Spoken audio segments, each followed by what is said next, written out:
Bengal safe Murshidabad জেলায় ফার্নিচারের জগতে এক পরিচিত ও প্রতিষ্ঠিত নাম। 57 বিবি সেন রোড, বহরমপুর, মুর্শিদাবাদ।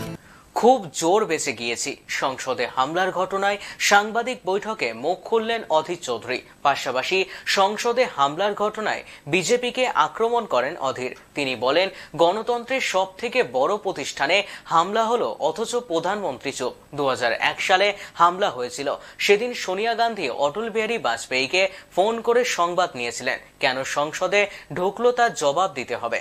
তবে আমরা চরম ভীত হয়ে গিয়েছিলাম। খুব জোর বেঁচে গিয়েছি। ওইটা তো প্রমাণ করতে সেই জন্য নিয়ে আসবে, আগে অমিত শাহকে নিয়ে তারপরে প্রমাণ করে দিচ্ছি আমরা। আগে অমিত শাহকে জেরা করা হোক, যেটা এলো কি করে, এরা এলো কেন, আগে অমিত শাহকে তার জবাব দিতে হবে। ভারতবর্ষের প্রধানমন্ত্রী, সে এত বড় ঘটনার পর তার মুখ দিয়ে কথা বার হয় না কেন? হ্যাঁ, উত্তর মেরু থেকে দক্ষিণ মেরু, পৃথিবীর যেখানে যা ঘটনা ঘটুক, তুরন্ত মোদী তার একটা জবাব দেয়। এই জবাব দিচ্ছে না কেন? সেঙ্গল বসালো গিয়ে পুজো অর্চনা করে, সেই মোদী আজকে চুপ কেন? ভারতবর্ষের আগে পার্লামেন্টে অ্যাটাক হয়েছে 2001 সালে। সোনিয়া গান্ধী প্রথম অটল বিহারী বাজপেয়ীকে ফোন করে সেখানে জিজ্ঞেস করেছিলেন, আপনি কেমন আছেন? আর উচিত ছিল না ভারতবর্ষের প্রধানমন্ত্রীর বাইরে বাইরে বাতলা দিচ্ছে, একবার তো পার্লামেন্টের কথা বার হচ্ছে না, উচ্চারিত হচ্ছে না। একবার উচ্চারণ করেছে? এটা কি দেশের প্রধানমন্ত্রী? যে দেশের সব থেকে বড় প্রতিষ্ঠান, সে প্রতিষ্ঠানে হামলা, প্রধানমন্ত্রী চুপ। এ কোথাকার প্রধানমন্ত্রী? দেশের ভালো মন্দে যার যে কোনো প্রভাবিত হয় না। এখন অনেক গল্প টল্প হবে, জানি না কি ব্যাপার। যাই হোক আর তাই হোক, একটা জিনিস তো প্রমাণিত হলো যে মোদি পার্লামেন্টকে নিরাপত্তা দিতে পারেনি। যে একটা পার্লামেন্টকে নিরাপত্তা দিতে পারে না, সে দেশকে কি করে নিরাপত্তা দেবে? এ প্রশ্নতে উঠে গেছে। কারণ তিনি পুরনো পার্লামেন্ট নাকি সব কিছু খারাপ, সেখানে জওহরলাল নেহরুরা ছিল, তাই তাকে নতুন পার্লামেন্ট করতে হবে। সেখানটা নিশ্চিত সব ব্যবস্থা, সব আধুনিক, ভারতবর্ষের আধুনিক পার্লামেন্ট।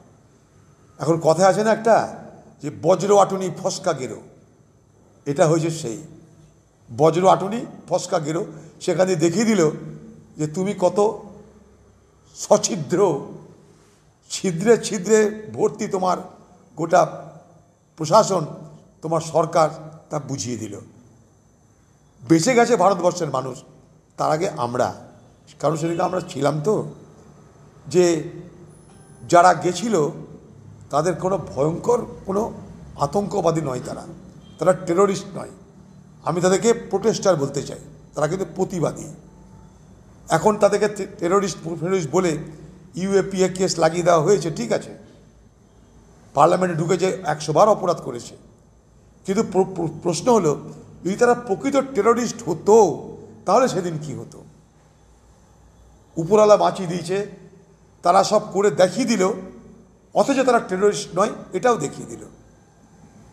অর্থাৎ মোদি তোমার যে বর্ম, সে বর্ম নিশ্ছিদ্র নয়, শতচ্ছিদ্র। জানা নাই, আমি তদন্তের ব্যাপারে কিছু বলতে পারি না। নানা রকমের সব অভিযোগ পরে শুনবো আমি। প্রথম কথা হচ্ছে ইন্টেলিজেন্স ফেলিওর কেন, তার জবাব গৃহমন্ত্রীকে দিতে হবে। কারণ ইন্টেলিজেন্স গৃহমন্ত্রীর, তারকে জবাব দিবে। দিল্লি পুলিশ গৃহমন্ত্রীর। পার্লামেন্টের মধ্যে যারা গার্ড দেয়, তাদের হাতে অস্ত্র থাকে না, একটা ডান্ডাও থাকে না তাদের হাতে, তাও। এবং আমাদের এমপিরা খালি হাতে ঢুকেছে সেদিন, আমি সেখানে উপস্থিত, আমি দেখেছি, খালি হাতে এমপিরা ঢুকেছে। মোদির ফৌজ রুখতে পারেনি, এমপিরা ঢুকেছে খালি হাতে। প্রমাণ করে দিয়েছে।